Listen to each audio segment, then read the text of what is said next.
बोल रहा हूँ अशोक ठाकुर, छत्तीसगढ़ आज तक से। छत्तीसगढ़ आज तक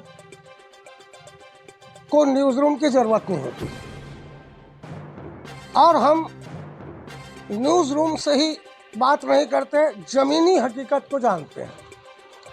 हालात यह है कि अब पत्रकारों पर भी कुछ राजस्व माफिया पत्रकारों को भी धमकी देने लगे हैं।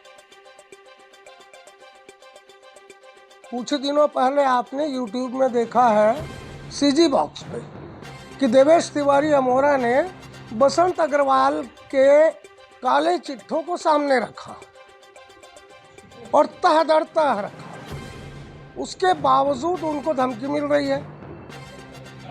कभी वो इरशाद हो जाता है, कभी बसंत अग्रवाल का भाई हो जाता है।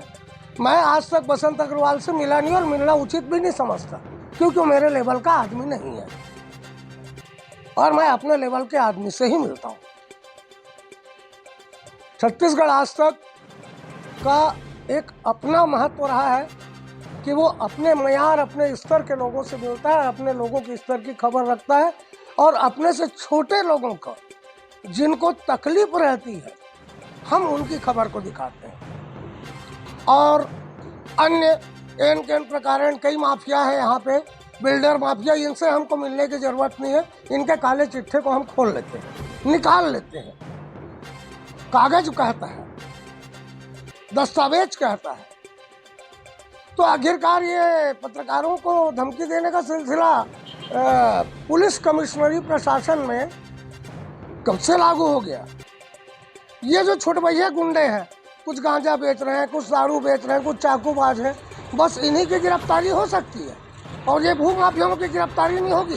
किसानों की जमीन को कम रेट में एग्रीमेंट करवाते हैं और उनको इतना घुमाते हैं कि किसान परेशान हो जाता है और आखिरी में वो एग्रीमेंट की दर पे बेचता है, जो 40 लाख में एग्रीमेंट करता है जिसकी कीमत 4 करोड़ होती है। तो क्या ये लूटने बैठे हैं? क्या छत्तीसगढ़ के किसान भूमि पुत्र इनके शिकार कब तक बनते रहेंगे? मैं आपसे पूछता हूँ। अरे सुशासन की सरकार है, सुशासन तो दो यार, पत्रकारों को धमकी मत दो। एक कलम ने एक 15 साल के शासन को बदलने की ताकत रखा है। अब हो सकता है अगला पंचवर्षीय किसका हो, ये अपनी तैयारी खुद करें। ठीक है, भूपेश जी का क्या रहा है कार्यकाल, मैं किसी के कार्य प्रणाली पे, किसी के कार्य क्षेत्र पर मैं प्रश्न चिन्ह नहीं लगाता। ये नेताओं का काम है, मेरा काम नहीं है। मेरा काम ये है कि आपको सूचना पहुंचाना, आपको सूचना देना कि आपके शहर, आपके ग्रामीण में, आपके गांव में क्या क्या समस्याएं आ रही है। ये मेरा काम बताने का।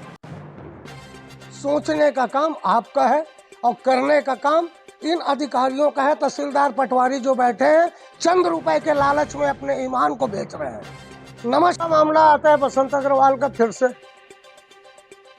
कि जहां की जमीन को उन्होंने अवैध रूप से कब्जा किया था, दूसरे के नाम से लिया था, लेकिन एक पुलिस अधिकारी की विधवा पत्नी की जमीन को टेमरी गांव में, माना के पास टेमरी एयरपोर्ट लगा हुआ है, और उस पुलिस अधिकारी की जमीन को, जो कि खुद भी पुलिस अधिकारी रही, पूर्णिमा तिवारी, राजेश तिवारी की जो धर्मपत्नी थी, जो नहीं रहे अब, और उनकी जमीन को इतना कमतर आंक दिया, 10,000 स्क्वायर फीट आज 7,000 में सिमट के रह गई। वो महिला जो है कैंसर से पीड़ित है। कैंसर से पीड़ित महिला की जमीन को भी बसंत अग्रवाल जो है युवा लोगों का आइकॉन खुद को घोषित करता है। खैर, देवेश तिवारी अमोरा जी का काम को मैं सराहनीय करता हूँ, सराहता हूँ।